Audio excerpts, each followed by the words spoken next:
সংক্ষিপ্ত কথা বলবো, আমরা সবাই দায়ী আল্লাহ, আমরা সবাই আল্লাহর পথে দায়ী, মানুষদেরকে আল্লাহর দিকে ডাকি। আজকে এই সোশ্যাল মিডিয়ায় অনেক চরমনায় সমর্থন করে ইসলামের বহুত ক্ষতি করে ফেলছেন। আপনি চরমনায় সমর্থক হয়ে ইসলামের বহুত ক্ষতি করছেন, চরমনায় এই সংগঠনকে বহুত ক্ষতি করছেন। বলে কেন? আপনি কি দল বলছে আপনি সমর্থন করে চরমনায় আর একজনের গিবাত করতে? আপনাকে বলছে দল আপনি চরমনায় পক্ষ করে আর একজনের বিরোধিতা করেন? কে বলছে আপনাকে? লঘু দেয় অমুকের ভক্ত, সেখানে আমাদের ছবি দিয়ে দেয় ইসলামী আন্দোলনের সমর্থন গোষ্ঠী, অমুক গোষ্ঠী, এই সমস্ত কথা লিখে একজনের বিবাদ শুরু করে, শেখায়ত শুরু করে, বদনাম শুরু করে।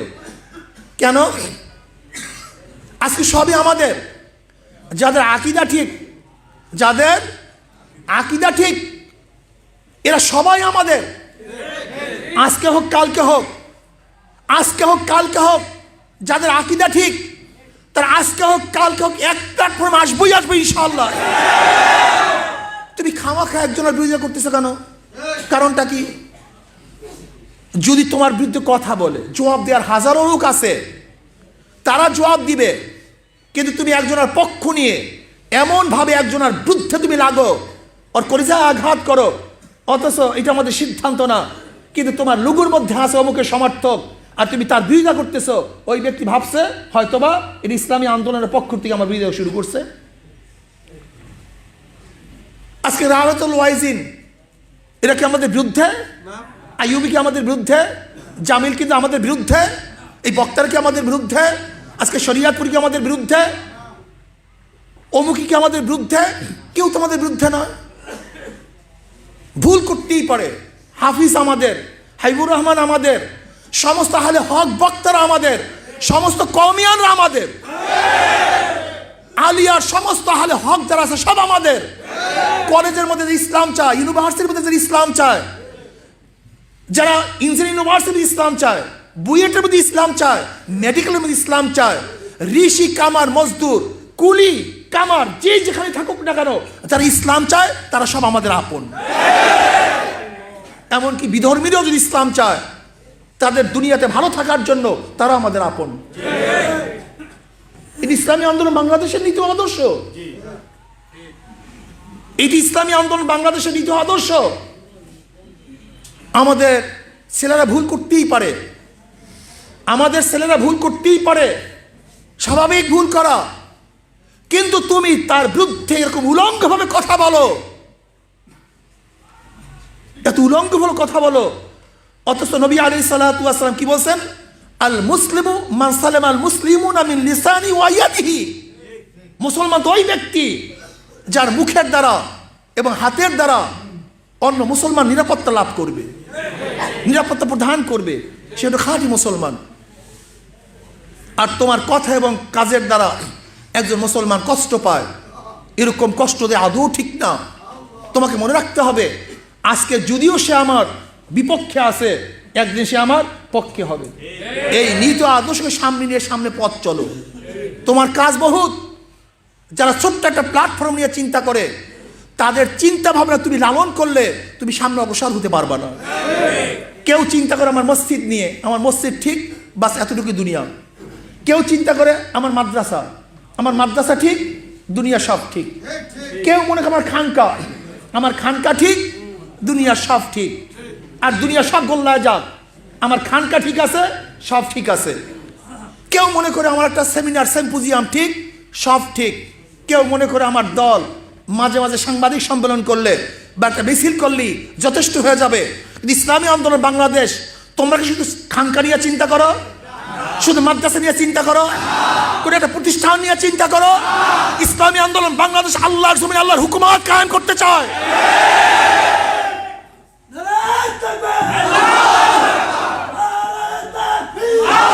যদি ইসলামী আন্দোলন বাংলাদেশ আল্লাহর জমিনে আল্লাহর হুকুমত কায়েম করতে চায়, কাজী তোমাদের নজর, তোমাদের কলিজা, তোমাদের হৃদয়, তোমাদের চিন্তা ভাবনা অনেক বড় হতে হবে, অনেক প্রসারিত হতে হবে। তোমাদের গার চামড়া গন্ডারের চামড়া হতে হবে। কই আমাদেরকে এত গালি দেয়, আমরা কিছু বলি না, তুমি এত বলতে যাও কেন? কারণটা কি? হ্যাঁ,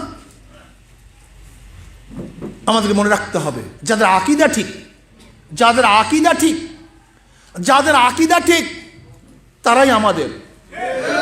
আজকে হোক কালকে হোক, আজকে হোক কালকে হোক, একই প্ল্যাটফর্মে তারা চলেই আসবে ইনশাআল্লাহ। কিন্তু জামাতের সাথে আমাদের মিল নাই কেন? জামাতের সাথে আমাদের ইখতিলাফ, আমাদের মতৈক্য আমুলি না।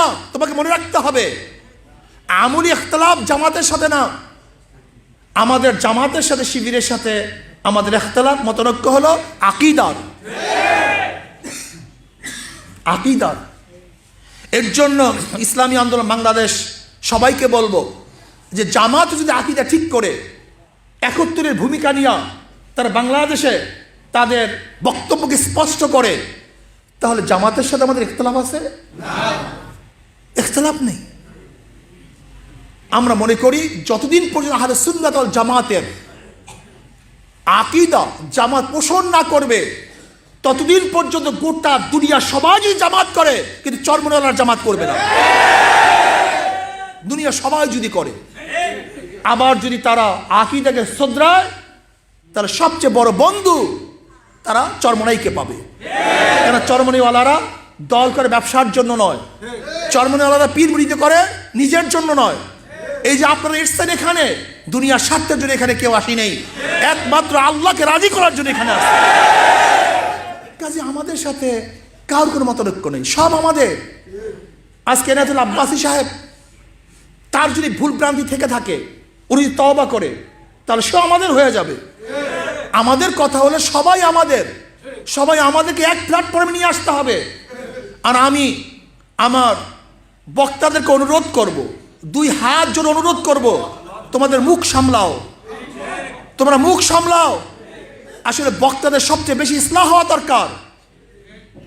আসলে আগের জমানায় ওলামায়ে কেরাম ইসলাহ হওয়া ব্যতীত তারা দর্শ দিতেন না। যে কোনো আলেম দাওরা ফারেক হওয়ার পরে, যে কোনো একজন হক্কানি পীরের কাছে, শায়েকের কাছে সোহবাতে না থাকা পর্যন্ত তারা হাদিসের দর্শে বসতেন না। আর বর্তমান জমানায় একটু একটু পোলাপান কোনো রকমের গলা সুর টান মারলি, কোনো রকমের টান মারলি তারা বক্তা হয়ে যায়। আজকে তারা বক্তব্য দেওয়া শুরু করে। ঈদের দ্বারা ইসলামের বহুত ক্ষতি হইতেছে, তা শেষ করা যায় না। ইসলামের এত বহুত বড় ক্ষতি হইতেছে, বক্তাদেরকে সাধারণ মানুষ মনে করে বহুত বড় কিছু। হ্যাঁ, যখনই তাদের চরিত্র বের হয়ে আসে, তখন ইসলামের দুশ্মনরা মনে করে এর নাম ইসলাম, এই ইসলাম। তখন ইসলাম ক্ষতিগ্রস্ত হয়। এর জন্য আমি আমার বক্তা বন্ধুদেরকে বলবো, হে আমার বাবা, হে আমার ভাই, হে আমার মুরব্বী, অনুরোধ করছি, হুশমান্দ হও। বর্তমান জমানা খুব কঠিন এবং সঙ্গীন। কথা বের হওয়ার আগে সেই কেরামন কাতিবের মতো সব রেকর্ড হয়ে যায়। আগে কেরামন কাতিবের রেকর্ড করতে কেউ দেখতো না, আর এখন যে রেকর্ড হয় সবাই দেখেও শোনেও। কথা বুঝছো? হুশ থাকা চাই। যার যে কাজ না তার সেই কাজ করা উচিত না, যার যে কাজ না সে তার কাজ করা উচিত না। লিকুল্লি ফন্নিন রিজাল, প্রত্যেক বিষয়ের এক একজন পারদর্শী থাকে। কাজী তুমি যেই বিষয় পারদর্শী সেই বিষয় আলোচনা করো, যেই বিষয় তুমি পারদর্শী না সেই বিষয়ে আলোচনা করা তোমার ঠিক না। তুমি সমালোচনা করতেছো একজনের, তুমি কোন মানের? বুঝলাম তুমি কোন মানের। নবী আলাইহিস সালাতু ওয়াস সালাম কি আদর্শ নিয়ে কাজ করছে তুমি কি দেখছো? তুমি কি দেখছো? মুশরিকরা নবী আলাইহিস সালাতু ওয়াস সালাম দরবারে আসছে, নবী আলাইহিস সালাতু ওয়াস সালাম নিজের চাদর তাদের জন্য বিছায়া দিস। এই হলো ইসলামের আদর্শ। তুমি কোরআনের আদর্শ দেখছো? ফেরাউন ইসলামের সবচেয়ে বড় দুশ্মন, সবচেয়ে বড় দুশ্মন। এরপরও কোরআন ফেরাউনকে শ্রদ্ধা ভরে আলোচনা করছে, সম্মানের সাথে। আহলে ফেরাউন বলে না, আলে ফেরাউন বলছে। আল শব্দ ব্যবহার করায় সম্মান সূচক, আর আহাল শব্দ ব্যবহার করা হয় সামান্য মধ্যবর্তী। এর জন্য ফেরাউনের ব্যাপারে আল্লাহ পাক রব্বুল আলামিন আহাল শব্দ ব্যবহার করছে, আহাল শব্দ ব্যবহার করে নাই। আলে ফেরাউন, তুমি একজনের সমালোচনা করবা, তুমি কোন মানের? বুঝলাম তুমি কোন মানের। তুমি যেই মানের, তোমাকে সমালোচনা সেই মানেরই মানায়। তুমি যেই মানেন না, তুমি যদি তার সমালোচনা করো, এইটা মানানসই হয় না, বরং এটা ঘৃণিত হয়, ইসলামকে দুর্বল করা হয়। কল অমুক হুঙ্কার মার্স, নাক চাপ দিলে দুধ পড়ে, কল অমুক হুঙ্কার মার্স। তোমার হুঙ্কার কি তার কানে গেছে, না তোমার হুঙ্কার ইসলামকে ধ্বংস করছে? এটা বুঝতে হবে তোমাকে। তোমার হুঙ্কার দিয়ে তার কানে পৌঁছাতে পারো নাই, বরং তোমার নিজের গদি লড়াই ফেলাইতে। সবার হুঙ্কারে কাজ হয় না, সবার বাড়িতে পাথর ফাটে না, বরং অনেক সময় পাথরের গায়ে বাড়ি দিতে গিয়ে নিজের হাত ফেটে যায়। তুমি কোন মানে তুমি হুঙ্কার দাও? এখন তুমি যদি মনে করো চরমনায় হুজুরে হুঙ্কার দিয়েছে, আমি হুঙ্কার দেব, ওরে বোকা, চরমনায় হুজুরে হুঙ্কার দিয়েছে, তাকে অ্যারেস্ট করলে কয়েক লক্ষ লোক রাস্তায় নামবে, তোমার নজরে?